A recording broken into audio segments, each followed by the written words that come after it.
Good evening to one and all, and thank you very much indeed for joining us. My name is Ed Turner. I work at Aston University in Birmingham, directing the Aston Centre for Europe, and I'm also the acting chair of the International Association for the Study of German Politics. We're delighted to be hosting this joint event along with our good friends at the British German Association, which is a wonderful organisation promoting links between the UK and Germany. It does what it says on the tin. There's a huge amount to talk about, so we're going to keep preliminaries really, really short. From past experience, we have a lot of really active discussion in these sessions. So if you have a question that you'd like to put, or indeed a comment or contribution, please use the Q&A function, which you should be able to see, and then I'm going to try and moderate those things. First, we're going to hear, though, from our very illustrious panel. Dr. Lisa Anders is lecturer in European politics at King's College London, and is a leading scholar of domestic German politics, and someone who's published widely on that, deploying the most rigorous of political science methods and bringing those to an understanding of contemporary Germany.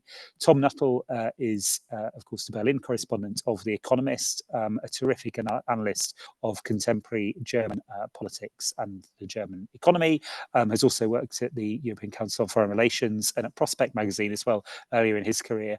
So I can't think of two better people to walk us through the current situation, with Germany on the cusp of some very interesting and perhaps rather, in some ways, rather unpredictable elections, potentially facing a new government, facing a transatlantic context, which is not entirely without challenge, and an economic backdrop, which is perhaps not as Germany would have chosen. So lots to think about. Lisa, if you're happy to kick off for around 10 minutes, and we'll pass straight to Tom, and then there'll be a chance for everyone to put the many questions they'll have got. And I should say we're recording this as well for posterity. So yeah, that's something to bear in mind. Lisa, over to you. Okay, thank you very much for this kind introduction. So I prepared 4 statements on the campaigns, on the German party landscape, the coalition options, and the policy implications of the federal elections. And my first point is that while the timing of the federal elections might be unusual, the content of the election campaigns will not surprise observers. So overall, what we see right now is that most of the parties focus on the economy as one big issue and on migration. And I think this doesn't really come as a surprise, given that these 2 issues are the ones that voters currently consider the most important political issues. Climate change, which figured prominently in the federal elections 2021, does not play such a major role this year. And when we look at the parties individually, and I will only briefly do this, we can see that so far parties seem to have emphasized the aspects that we would expect from them. So let me just briefly provide 3 examples. When we look at the Conservative Party, CDU, for example, this party focuses on the economy, which I think is quite natural, given that the party has the issue ownership on this issue. And the party underlines that it wants to stimulate the economy, and it wants to do so with what I would call a typical CDU recipe by cutting taxes, corporate taxes, income taxes. And the party also proposes a tougher stance on migration. And this proposal is also shared by its Bavarian sister party, the CSU, which has emphasized the issue of migration also in previous election campaigns. The Social Democratic Party also focuses on the economy, but also on bread and butter topics, and tries to highlight how SPD policies would benefit the average citizen. So the slogan here is more for you, better for Germany. So they want to show the average citizen how they can profit from SPD politics. And also quite typically the AfD. To provide a third example, what we see right now is that, again, and we've seen this in previous election campaigns, the party in a way oscillates between more moderate and radical messages. So overall, I would say that the 25 election campaigns, they do not seem surprising in terms of their content. My second argument is that the federal elections are likely to reshape the German party landscape, and they will result in more polarization in the Bundestag. So already since 2017, we've seen that the parliament has become increasingly fragmented. And now with the Wagenknecht party, a new party is running for the Bundestag, which fills a gap in the German political landscape, as it is a populist, economically left-wing, culturally conservative party, something we haven't seen before. And the polls currently suggest that this party will make it to the Bundestag. And on the other side, two more traditional parties are will likely not make it to the Bundestag. So the left party will likely fall under the 5% threshold. And this also holds for the Liberal Party, the Free Democrats. So I think the party landscape will be reshaped, and it will also be reshaped by the fact that the right-wing populist party, AfD, will be stronger than ever before. It is likely to double its votes as compared to the last election. And this, of course, also has implications for the debates in the German Bundestag and for the polarization. So in a nutshell, what I expect is that we will see less fragmentation in terms of the number of parties, but more ideological polarization after the elections. My third statement is that coalition building after the federal elections will likely result in a two-party coalition. And when I talk about a two-party coalitions, I think of the two conservative parties, CDU and CSU, as one party. So as has been mentioned, it is very likely that we will see a change in government.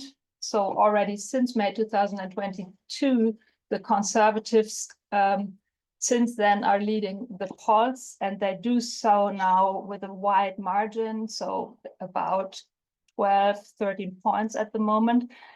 But still, I think they will probably need a coalition party. And as the other parties, the conservatives, they have promised not to work with the AfD, the populist AfD, nor with the Wagenknecht party, at least at the federal level. And so there are not that many options left. And one option, a classic option, would be what we once called the Grand Coalition. It wouldn't be technically a Grand Coalition anymore because the Social Democrats probably come third, but I would nevertheless still talk about a Grand Coalition.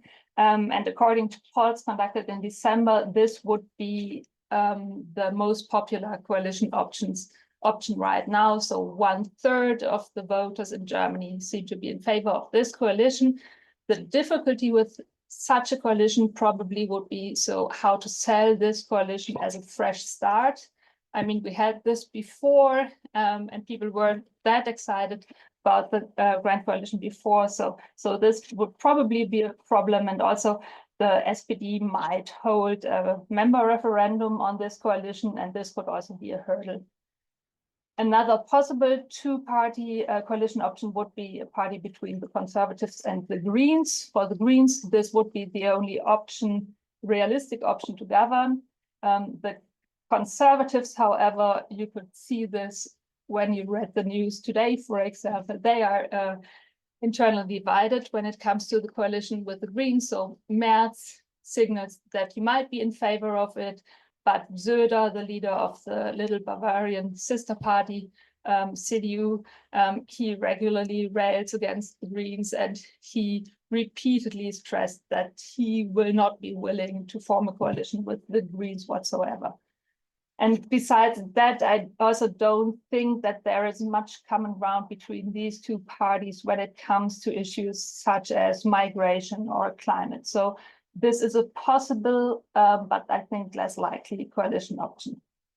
And of course, there are other coalition options. These would involve at least 3 parties, but this is what we just had. This wasn't very popular, and parties will probably try to avoid this. My last statement is very brief. So what we see right now is that many parties, and particularly the Conservatives, they are campaigning for a policy change, but I do not expect drastic change in many policy areas after these elections. And my argument here is mainly an institutional one. So when we think about government change in Germany and also policy change connected to government change, I think we are always well advised to consider the composition of the Bundesrat, Germany's second house, so to say, where the states are represented by their governments. And when we look at the composition of the Bundesrat right now, we can see that the Conservatives are present in 9 state-level coalitions. The Social Democrats are present even in 12 state-level coalitions, and the Greens are present in 7 state-level coalitions. So the Conservatives and the Social Democrats, they can block legislation in the Bundesrat, and also the Greens are fairly strong, so they also need to be considered. So I think that drastic policy change would require compromise, at least between these 3 parties, and therefore I expect more incremental change. And let me just end with one last point. I think it's important to remember that at this point in the election campaigns, it's still too early to say with certainty who will win. So we know that roughly 1/3 of the voters is still more or less undecided. And also in the federal elections 2021, these elections were decided in the very final weeks before the election, when the SPD, the Social Democrats, suddenly surpassed the Conservatives. So I think we might still see a great deal of change in the polls in the upcoming weeks. And I think the race between the parties will remain exciting. Thank you for your attention. And with that, I will hand over to Tom. Yeah, thanks very much indeed, Lisa. Lots of food for thought there, and appreciate your sober overview. And I think also what you did really clearly was push back against some of maybe the sort of wilder prognoses in a very turbulent global situation, and also indeed with Germany's neighbour to its south in Austria, people might be expecting quite radical change, and I think have given us a good account of why there might be a little bit more stability than people would necessarily expect. However, Tom, you may have a completely different take on this. I'm also loving the paradox. We've got a German based in London talking, and then a Brit based in Berlin. So over to our Berlin correspondent, and thanks for taking the time. Yeah, despite Brexit, we're able to maintain an element of Anglo-German comedy here, so I'm glad to be part of that. Thanks for having me. I've got a few sort of scattered thoughts. Some of it covers similar terrain to Lisa, so I'll try not to be too repetitive. But I thought I'd start by talking about 2 elements of the campaign that I think are kind of underrated, is maybe the best way to put it. And the first of these is about, it's almost a sort of a paradox about the polling and about the composition of the Bundestag that's going to emerge after February the 23rd. And what I mean by a paradox is that on the one hand, I find it quite peculiar to see just how stable opinion polling has been actually over the last year. Forza, the pollster, put out some figures comparing where we are now to where we were a year ago. And there really has been, at the macro level, very little movement at all, a little bit at the margin, despite what's been a fairly tumultuous time for German politics, particularly obviously the last 2 or 3 months. But at the same time, because, and Lisa mentioned, because politics has fragmented so much, we've now got 3, or if you count the Freie Wähler, maybe even 4 parties that with just a little bit of movement in the polls might or might not make it into the Bundestag. Obviously, most important here is the 5% threshold, but you've also got the rule, the 3 direct mandate rule that got Die Linke in last time. And sort of depending on which of these parties manages to make it and which of them doesn't, the range of potential outcomes is surprisingly large. Because, of course, when parties don't make it in, then the seats that they would otherwise have, as it were, redistributed amongst the larger parties. So just to give one example, if the Free Democrats, the Bundeswahlverfahren and Die Linke all fail to make it into the Bundestag, then you're likely to end up with 4 rather large parliamentary groups, and that, among other things, that will give the CDU-CSU the opportunity to choose between the SPD and the Greens as junior coalition partners. If, on the other hand, all 3 of those parties do make it in, you're going to have a much more fragmented parliament, and it may be hard, maybe even impossible, to avoid the 3-party coalition that, as Lisa rightly pointed out, is something that I think not many Germans would wish for, given the experience of the Ampel coalition. So in other words, beneath this kind of apparent stability in the polls, and of course that may well not last, we might start to see a bit of movement in the campaign. But beneath that, what looks like stability at the moment lies potentially quite a lot of volatility in the outcome. So that's my one sort of underrated factor of the campaign. The second one is about the fact that, as I'm sure everybody will be aware, the last month of this German campaign, i.e. the bit that really matters, coincides almost precisely with the first month of Donald Trump's second term as president.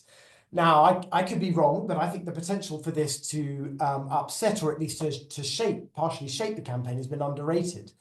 Trump has already been injecting chaos into world affairs even before he takes office, threatening to annex Greenland and Panama. Of course, we had a reaction from Olaf Scholz to that today.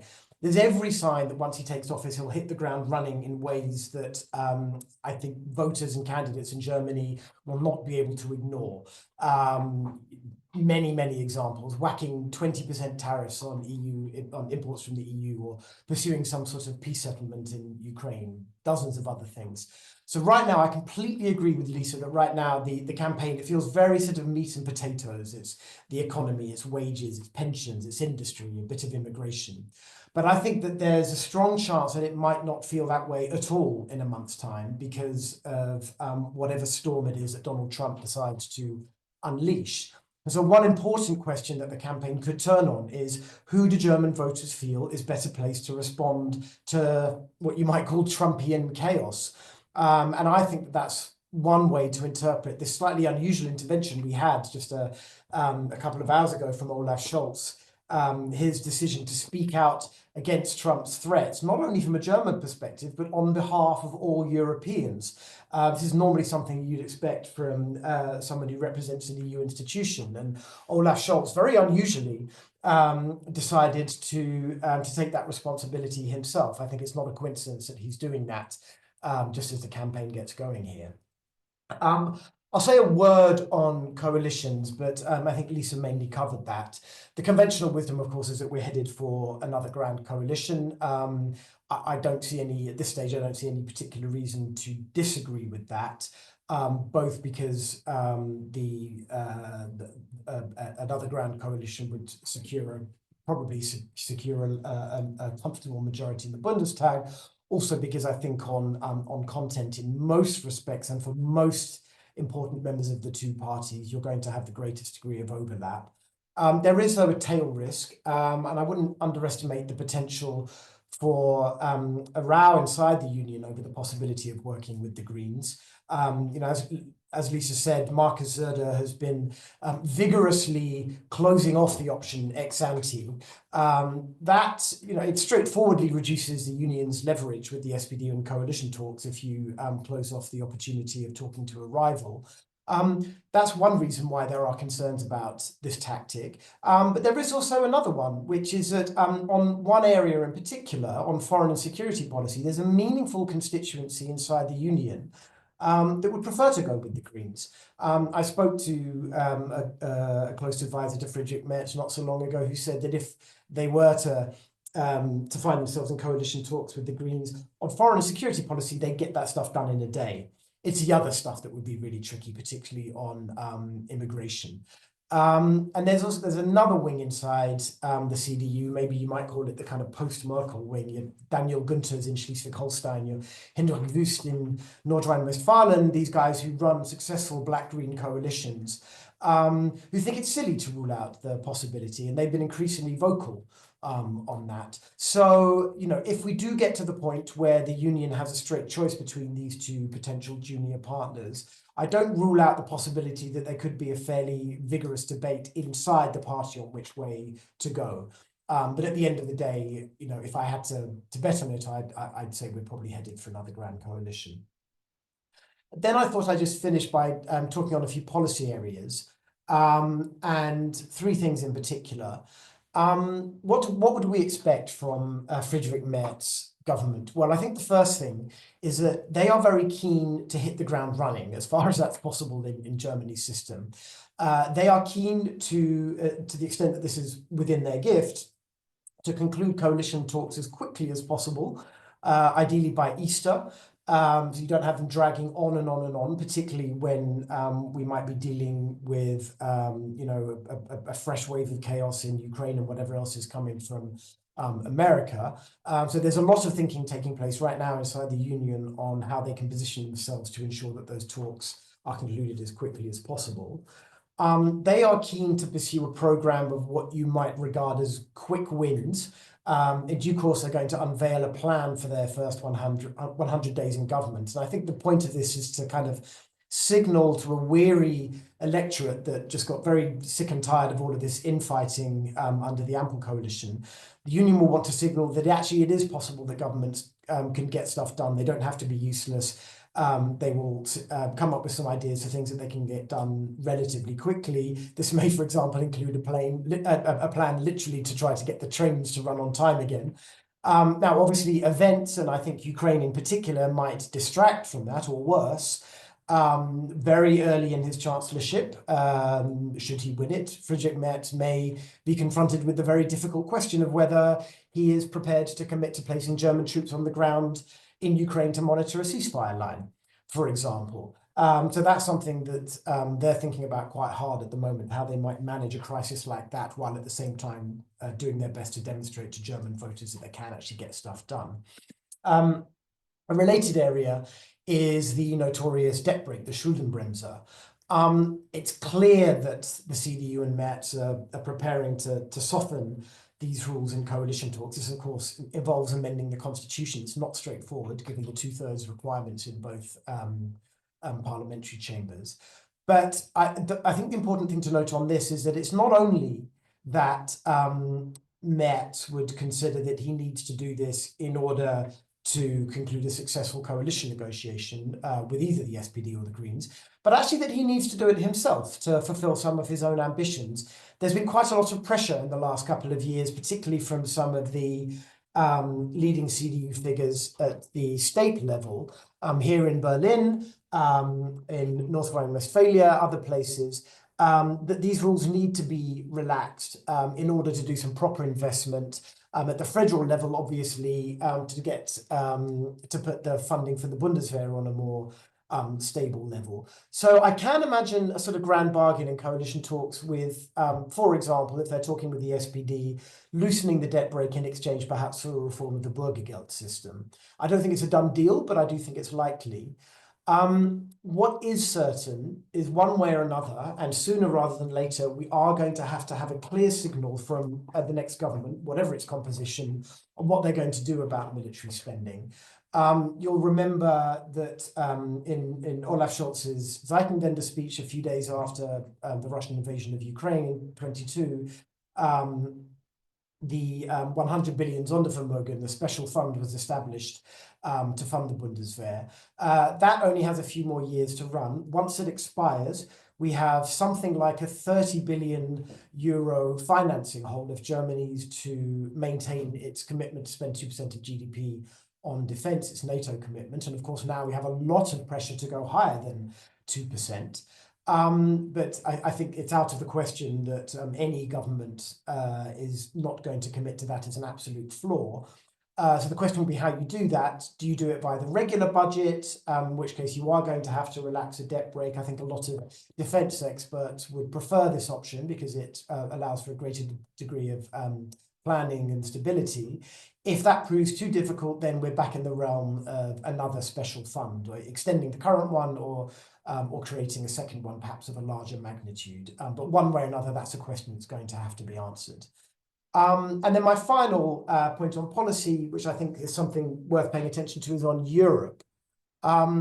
It's no secret that Germany's traditional leadership role in Europe has somewhat sagged under this current Chancellor, partly because of the fractiousness and indecisiveness of his coalition, partly, I think, because of the man himself. He doesn't appear to be especially interested in Europe, in forging the alliances that Merkel was so good at getting stuff done, being the kind of center of gravity at European summits, at the heart of everything that's done. That's just not something that this Chancellor appears to have very much interest in at all.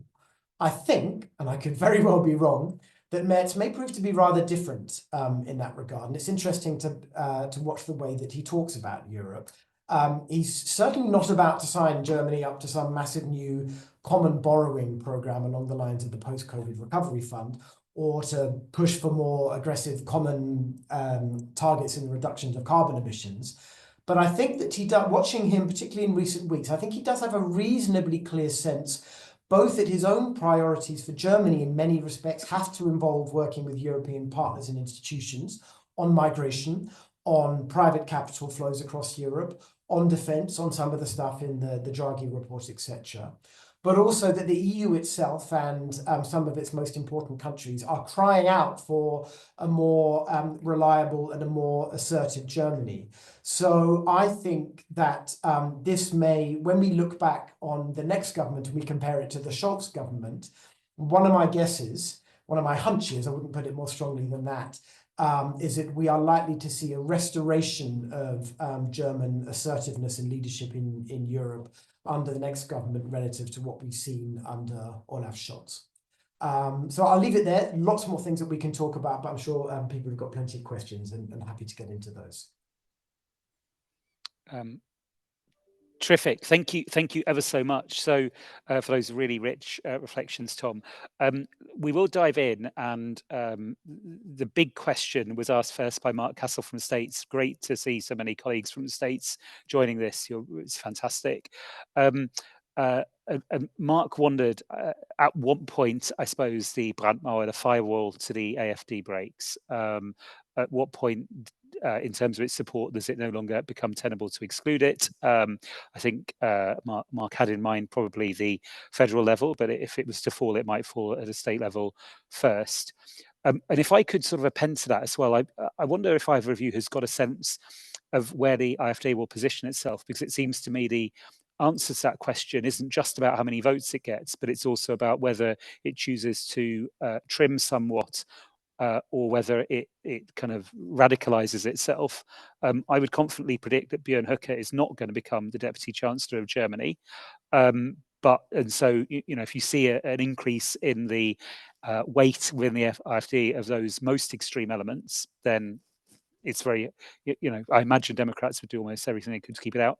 On the other hand, there is quite a well-worn path amongst other far-right parties in Europe towards a degree of moderation to make themselves acceptable for government. So any reflections that you have on the kind of far right will be appreciated. And Malcolm just appended something at the end as well about, assuming they're outside the government, how much chaos could they cause? There might be a nod there as well to the outside chance of a third of the seats being held by a combination of AfD and Wagenknecht, which could be quite troubling. Lisa, I'll turn to you first, if I may, and then to Tom. Yeah, thank you. So you said that the way the other parties deal with the AfD probably also depends on whether the party further radicalizes. I'm not quite sure if I would agree, because I think it is pretty clear already that this is a radical extremist party. And also, I think the Office for the Protection of the Constitution would agree that this is an extremist party. So I would not really, I'm not sure whether I would agree here. And I think what was clear right after the collapse of the traffic light coalition, in one of his first statements, Merz made it very clear that he doesn't intend to cooperate with the AfD, that a coalition with the AfD is not an option. And I think what we additionally need to consider is what the voters of the Conservatives want. And when we ask voters of the Conservatives whether they are in favor of a coalition with the AfD, it's only 5% of them that say that they would prefer such a coalition. And so I think the Conservatives that are well aware, first of all, that a coalition with the populist AfD party is still a red flag in Germany, particularly at the federal level, but also at the state level. And they are also well aware that forming a coalition with the AfD would probably not be supported by the more centrist CDU voters. So they would run the risk of losing these more centrist moderate voters. So this would be my answer here. So I don't see that the firewall of non-cooperation will break very soon. Thank you. A strong firewall. Tom. Yeah, I completely agree with that. And I think it's worth emphasizing because I'm struck how often I'm asked by people outside of Germany a question like this. In a European context, these days, Germany actually really stands out for the strength of the firewall that surrounds its right-wing populist party. We've seen what's happened in Austria in the last few days. And obviously there are some superficial similarities here. They tried to put together a three-party coalition. It didn't work. You have a strong right-wing populist party and a centre-right party that is now, looks like it's going to go into coalition with it. There is no prospect of that happening in Germany now, or in my opinion, anytime soon. It couldn't be clearer from the statements at every level in the party. And I think that Lisa's analysis is exactly right, that the party knows full well that it stands to lose far more by even countenancing the possibility of working with the AfD at either the state or the federal level than it stands to gain. The thing to watch, though, is the state level, in particular the eastern states. Now, the AfD came first, I think for the first time ever, at state level in Thuringia in the elections in September. Obviously did very well in Brandenburg and Saxony as well. I think the fact that the other parties came together and formed, in some cases, some extremely eccentric coalitions. In the case of Thuringia, we now have the Wagenknecht party in coalition with the CDU, which is sort of an extraordinary combination. But that shows you just how powerful the forces are, including inside the CDU, to keep this party from power. It is true that, in particular, the CDU branches in some eastern states do contain large elements that are starting to wonder, in fact, in some cases have been wondering for years why it is that they have to heed this instruction from the Konrad Adenauer House to keep the AfD away. In many cases, they feel far closer to them than they do to the Greens or the Social Democrats or whatever. That is a tension that I think is not going to go away. I don't know if I would want to venture a prediction about where we're going to end up on that question. Some of the eastern states in sort of 5 years or so, it potentially is a tension that becomes unbearable. That would be a very, very big moment. Should something like that happen. It would probably happen not in the form of a straightforward collaboration, but perhaps a sort of a tacit agreement for a CDU government to be propped up in part by the AfD, or perhaps informal voting arrangements on a case-by-case basis, who knows. But to the extent that this is a question that we're worried about, I guess my answer is basically, on the one hand, Germany has become essentially a European outlier in retaining this very strong firewall when it's broken down in so many other countries, from Sweden to the Netherlands to wherever else. But to the extent that we do worry about it, then we should pay particularly close attention to states like Saxony-Anhalt, Thuringia, and places like that. That's where the action is going to be in the years ahead. Terrific. Thank you. Really, really clear and thought-provoking answers. I'm going to now pose probably a couple of different topics so that we can get through the many interesting questions people have raised. A couple of people have asked about Wagenknecht, the question about how she might fare. Feels like she's probably bouncing around the 5% hurdle at the moment, so it'd be interesting to see how that turns out. But also what it might get up to in the Bundestag, if it makes it in, and a question about where its support's coming from. When it was launched, there was some thought that it might take support from the AfD, but it looks like instead perhaps it's been cannibalizing the Left Party's support. So reflections on Wagenknecht would be really interesting. Another interesting question that's been posed is about, and sorry, this came through a different channel, but about the potential of other outside actors. Tom, you flagged the impact of the early days of the second Trump administration, but also questions about Musk, whether or not he's part of the Trump administration might be moot, but he seems to be taking a keen interest in European politics this week, and also Russia, and the question about whether there might be involvement one way or another there. Maybe pose those two for now, then we've got another really interesting question about fiscal policy and also security policy to turn to. Let's flip it around. Tom, if we go to you first on these. Yeah, sure. I mean, I could talk about Sarah Wagenknecht all day. I mean, on polling, you know, who knows? I'd actually say the last couple of months have not been great, for what it's worth, for this party. The tensions inside it between Wagenknecht herself at the national level and her party leaders at the state level in the East, in particular in Thuringia, burst out into the open. Katja Wolf, who's the BSW leader in Thuringia, who I interviewed at the time of these elections, was very, very keen to take on the responsibility of governing, and she herself is strongly motivated by the need to keep the AfD out. Wagenknecht, much more sceptical. She pulled the party out of coalition talks in Saxony, so we're now probably going to have a minority government there.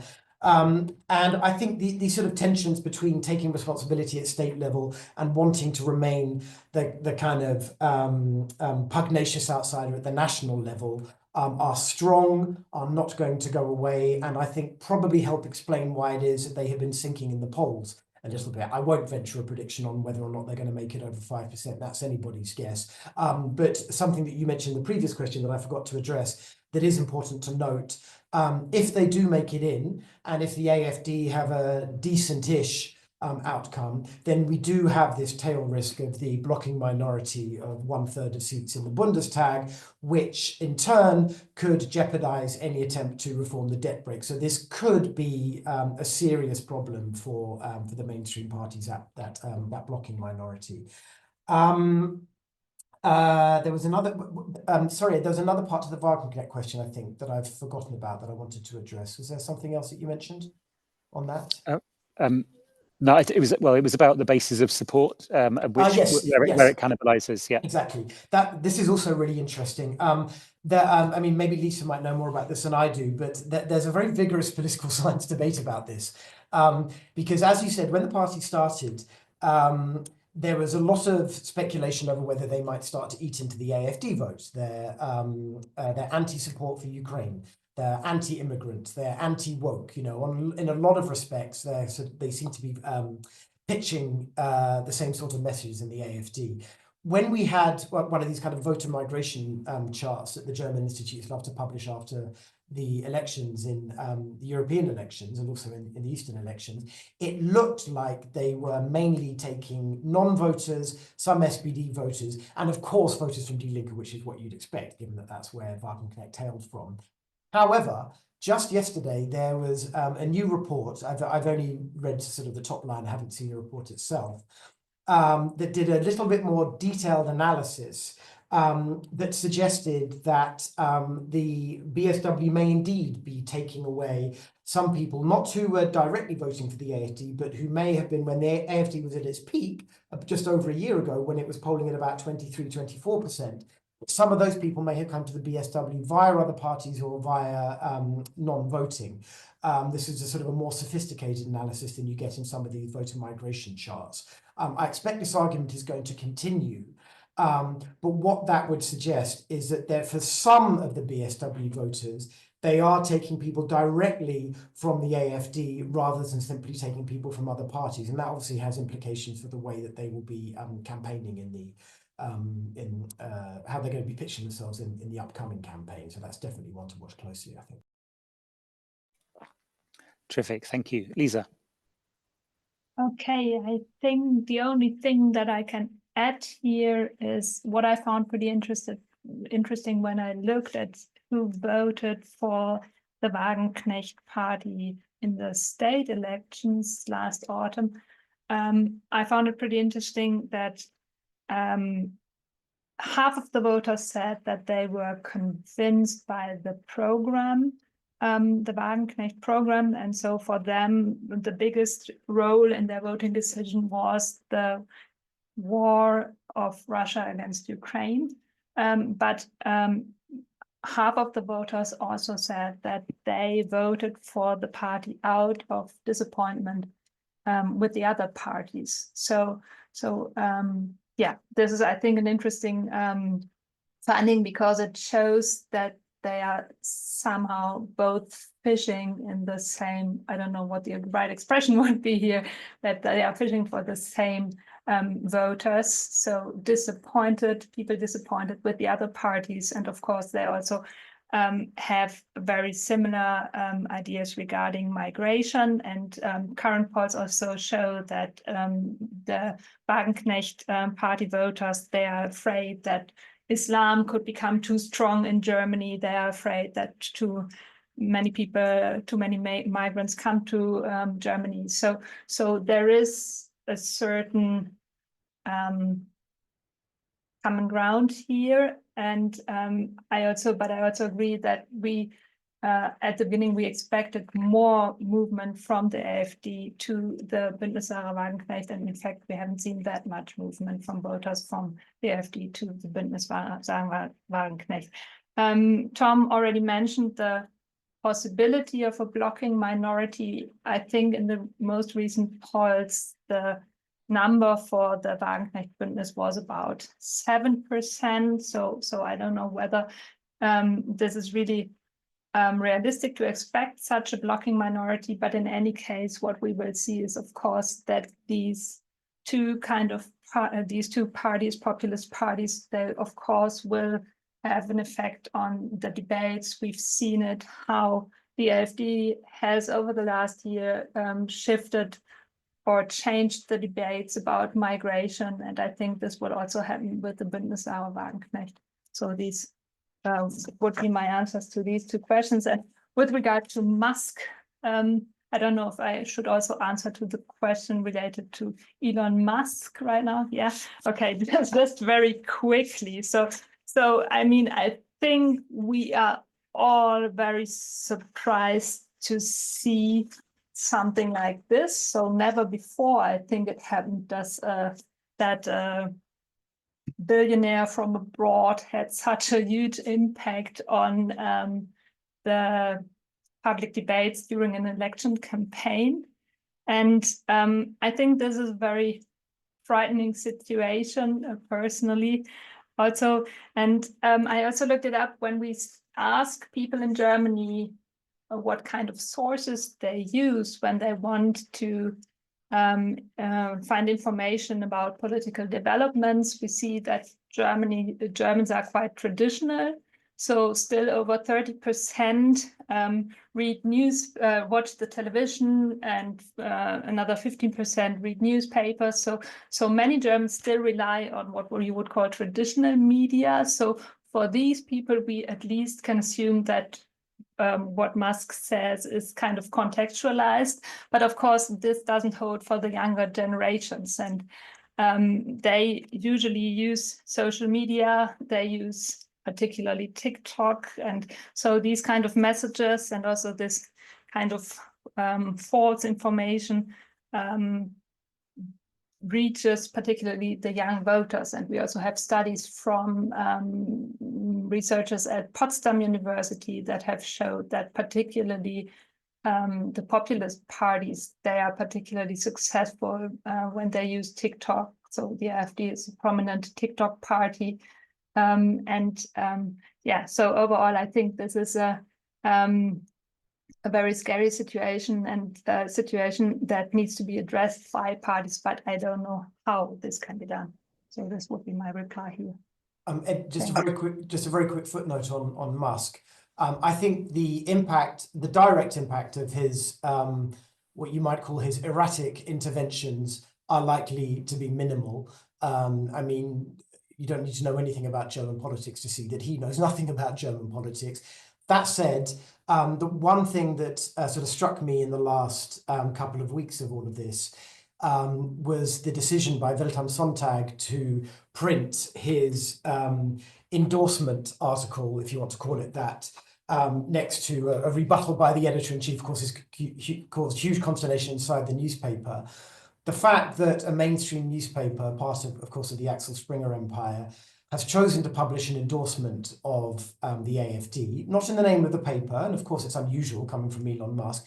Nevertheless, that does feel like an important moment to me, and one thing I'll be watching quite closely in the course of the campaign is to what extent coverage, particularly in the Springer papers, follows the tone that was set by the decision to run that piece last week. Thank you. A couple of other areas, and I may direct one of them at each of you if that's all right. So there are a few questions, Tom, about different aspects of fiscal and economic policy, questions about whether a reform to the debt brake could be got through. Andreas speculated that Wagenknecht, if she was in the Bundestag, would have to go along with it. Might be right for the debt brake. I'm not sure about extra funding for defence to support initiatives in Russia, but there's that aspect. But then also just a question about, I suppose, whether a new government, whether black-red or black-green, would look at more fundamental changes to Germany's economic model and what that might look like.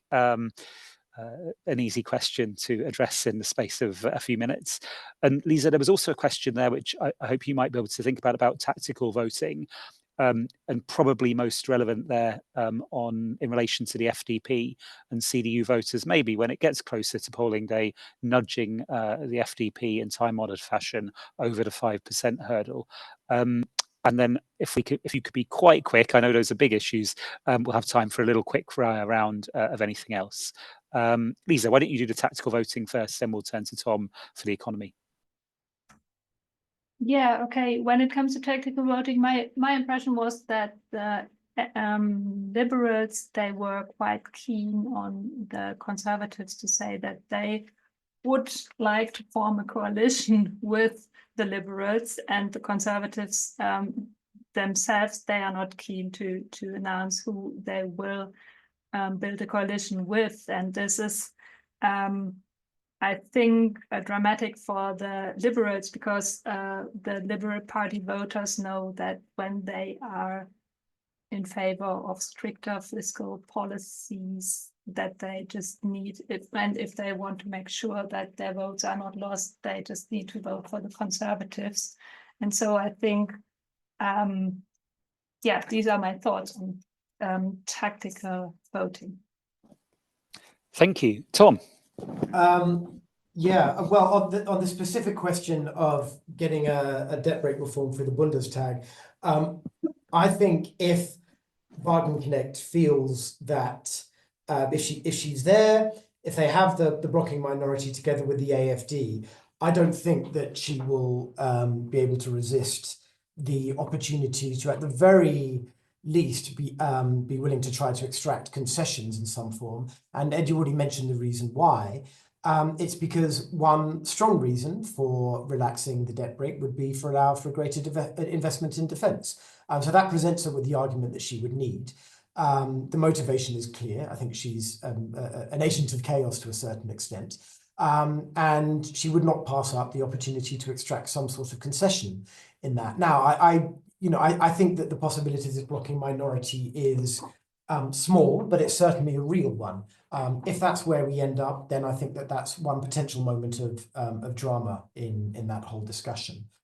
On the second question, I mean, it's sort of the big question for Germany in a way, because it's clear to everybody now, including I think a lot of German voters, that the model that has served the country so well in some respects since the 1950s is breaking down in some respects irreparably. The economy has not grown in real terms since about 2018. This is not a COVID issue. It's not an issue about this particular government. It's to do with Germany's industrial model. It's to do with the growing competition from China, the weakness of some of its export markets. It is a huge, huge challenge. And I'm actually quite pessimistic about it. The car industry doesn't appear to have any real answer to the growth of electric vehicles, and in particular the stampede of Chinese companies into that market. There doesn't really seem to be a strong sense inside Germany that something needs to be done to remedy this. I'm not hearing it from the people around Merz, not even really in private. You could understand why they wouldn't want to scare the horses on an election campaign, but they might have some sort of big plan up their sleeves for afterwards. So I'm not really seeing it. I think there's a lot to be worried about there. The one thing that some people will say is, well, when things do get really, really tough in Germany, the country has shown previously that it is prepared to make some very, very tough decisions in the service of reforming its economy. Most obvious recent example, of course, is the Hartz reforms Agenda 2010 under the Gerhard Schröder government, which lost him an election, and for many people think that that's the reason why the SPD were kept out of office, or at least from the Chancellery, for a generation. But nevertheless, they show that they could do it. Perhaps they can do it again. I think the challenges now are in some respects even more difficult. I'm not particularly sure what the answers are. There's a whole separate range of questions around Germany's demographics. But yeah, I mean, we don't have time to go into it in any more detail, but I'm not particularly optimistic that a next government is going to have the gumption, the political courage to fundamentally tackle some of these challenges that really pose a threat to the German economic model. Terrific, thank you. Well, terrific's the wrong word, but it's a really informative answer. Thank you. We've got time for one more really quick round, and there are a few things which are left, so please pick on them. One question I've received by another channel is, where next for Olaf Scholz? Retiring back to Hamburg to watch ships come and go, or I think he's ruled out a role certainly as Deputy Chancellor, but we should see, and maybe any other speculations you have about key personnel. I suppose another relevant personality might be Boris Pistorius, and what he might do. And then there were questions. I guess there was a sort of gentle pushback, Tom, about your optimism about the Merz's European engagement, and question over whether what bits of Draghi's agenda he might actually be interested in embracing. Capital markets reform, question about a different stance on UniCredit Commerzbank merger, for instance. That was a question, and then just what to do with the transatlantic relationship. We've heard a fair bit about the sort of challenge which it poses, but how might conceivably we've heard about how Scholz did respond, but what might a 4-year response to that look like? I think those were the last wash-up questions. I think we've covered most of them. If you're happy to take a couple of minutes to offer reflections on any of those that you fancy. Tom, let's turn to you first, and we'll give Lisa the last word. Sure. Okay. Well, I'll be quick. On the SPD, I mean, I think there's no question that this is it for Scholz, unless he pulls off a miracle, which would an even greater miracle than he did in 2021. Then this is the end of his frontline political career anyway, and maybe he'll go to Hamburg and eat Fischbrötchen, or I don't know what he'll do, but he certainly won't have a frontline role in politics. There, I think, is very interesting, where the party goes after that. And the two key figures to watch, you mentioned one of them, obviously Boris Pistorius, who I'm pretty sure would like to continue in his role as defense minister.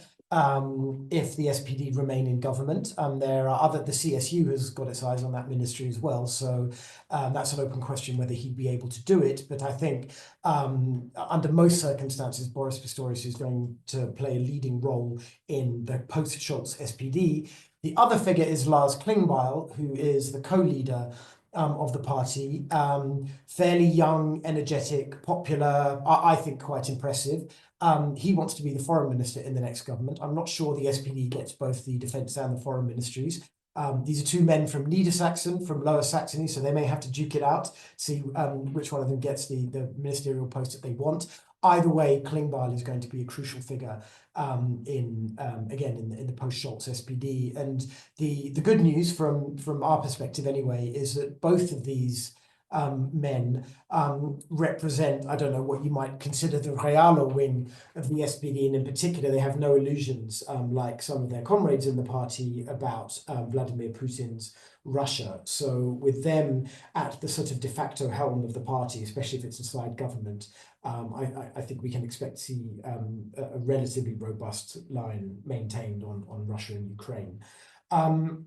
Just very quickly on the Merz in Europe stuff, maybe just I'll answer that with an anecdote. On the day after the American election, so Wednesday, it's the day that I normally write my articles for the weekly edition. But this, of course, was the day when we were all waiting to see what was going to happen in the coalition committee meeting that evening. Was the government going to fall apart? It's a very strange day, sort of reeling from the results from America, but just drumming your fingers on the table, waiting for something to happen in Germany that evening.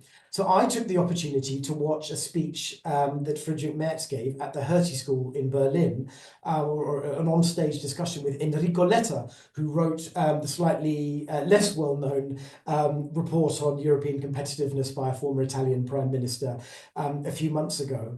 And Merz talked in detail there about things like the need to conclude the capital markets union so that German firms who are struggling for capital or maybe over-reliant on bank lending have a greater variety of sources for their potential funding.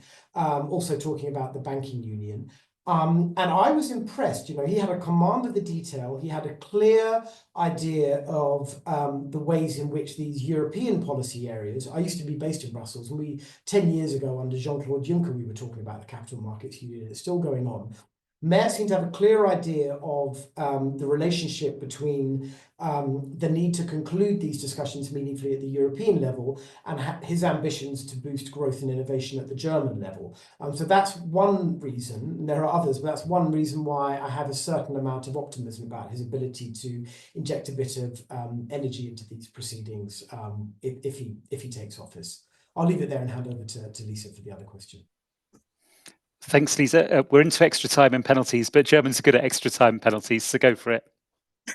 No, but I don't want to say much. I just 2 points, because there was a question about the European level and the transatlantic relationships, and I think it links back to what Tom has said before, that what struck me is that we can clearly see that the traditional German industrial model is challenged also by the changing international environment. So the US defense guarantee, we cannot be sure whether we can rely on this anymore under Trump. And we also cannot rely on unfettered international trade anymore. And there is China. And so the current economic model in Germany is severely challenged by these international environments. And what I found astonishing is to see that this is really not much debated so far. So the parties present very much inward-looking campaigns,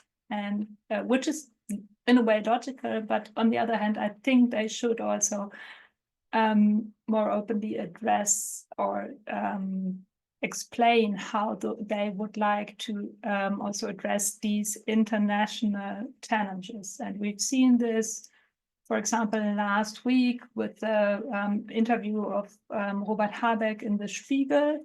So here he clearly said, he mentioned all these challenges. So maybe this is a kind of start of this debate. And I would think it would be necessary for all the German parties also to position themselves with regard to these challenging international factors. So I'll leave it with that. Thank you very much. Thank you very much indeed. Thank you both very much indeed. So we're going to wrap it up. Just to say, there are two interesting bits in the chat actually. One was where does Mayat stand on UK-German relations? That sounds to me like an excellent request for a future event at some point for those of us particularly based in the UK. And for those based in the UK, by the way, do consider joining the British-German Association. They are very wonderful and a force for good in this space. And if you're an academic or involved in these things and you'd like to join the mailing list of the International Association for the Study of German Politics, again, please do just drop us a line. Another interesting thing in the chat was about it was Fischbrötchenzeit, I think, Fischbrötchen time. I think that was not a reference to our own dinners tonight, but a reference to Olaf Scholz's future. But it does seem a good moment on which to wrap up, whether or not you're off to have a fish roll. So both our speakers, thank you very much indeed for the succinct, wide-ranging, really, really informative reflections. Thank you to all who joined in. It's been a lovely discussion, really wide range of questions. And my goodness, what a 2 months we are in for. I'm sure we'll have lots of opportunities to talk about it. So with that, wishing everyone a happy and peaceful evening. Good night and thank you. Cheers. Bye-bye. Thank you.